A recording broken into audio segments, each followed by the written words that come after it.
you invite a load of people to your house, fans to your house. I heard that on the radio yesterday or the day before, but I didn't know whether it was fiction or not. No, that's true. That's true? But how do you select them? How do you get people to come around your gaff? Well, basically, I got this idea before I finished the album, and I wanted to call it the 1989 Secret Sessions, because I knew before I finished the album that I was most proud of this album more than anything I'd done before, and so I wanted to give fans a chance to hear it before it came out, like a month before it came out, and I'd never done this before, but I wanted it to be all fans who had never met me before and had been like, I've been to 7 shows, I've never met you, I camped out on the street, I waited outside, I never saw you, whatever. Like, I wanted it to be these people who've been so dedicated, but I've never gotten to thank them in person. We didn't get an invite, John. No. Maybe next time. But Next time. But I just think, Taylor, you know, not to sound like worst-case scenario Andrea, but it sounds like a terrible idea. The worst idea. Was it all right? Well, so the way that... Never doing it again. The word you're looking for is no. Actually... No, you had fun. You liked it. I found them on the internet for the... Tinder. Which is a... Tinder. I don't know what you're talking about, Ken. I would go online, I would look at their Instagram pages or their Tumblr or their Twitter or whatever, and just kind of watch them for months and months. And then go back. No. Just sort of cyber stalk. Weird.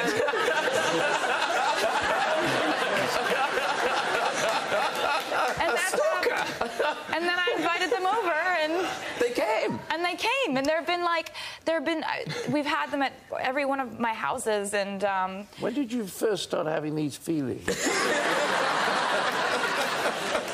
I have to say, well, this is sweet, right? So the fans, because the fans who go to do it, they then, of course, want to blog about it because they've had this amazing experience. Of course. But when they blog about it, it's borderline confusing on whether they had a good time or not.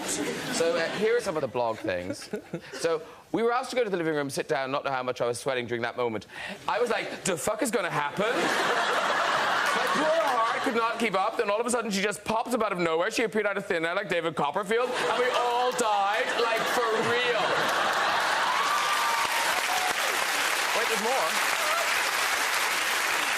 This one.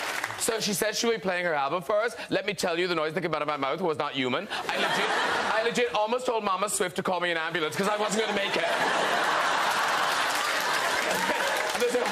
I love them so much because they always talk about dying. Yeah, I died. They're like, rest in peace me, R.I.P. me, I died dead. Yeah. We took a little break, and she was passing around Rice Krispie treats and cookies, and I was talking to her mom for a little, and then I walked back in, and she was like, hey, babe, thanks for coming. Do you want a treat? And I was like, I would, but I think I'm dead.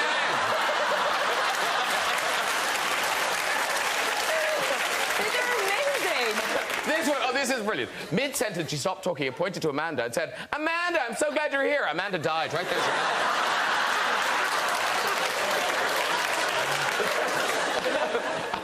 And finally, guys, just wait for the one she did with Imogen Heap, because damn, that one slayed everyone to heaven and back. While listening to the song, I literally had to plan my funeral arrangements because I wasn't going to make it. Right on the 50s. Very good. I love them. Those were so funny, I think I'm gonna die. I'm gonna die right here, just dead. The Graham Norton Show, all new, Saturday at 10, only on BBC America. For copious further examples of humour with an OU, subscribe now to the BBC America channel on YouTube. You'll thank yourself.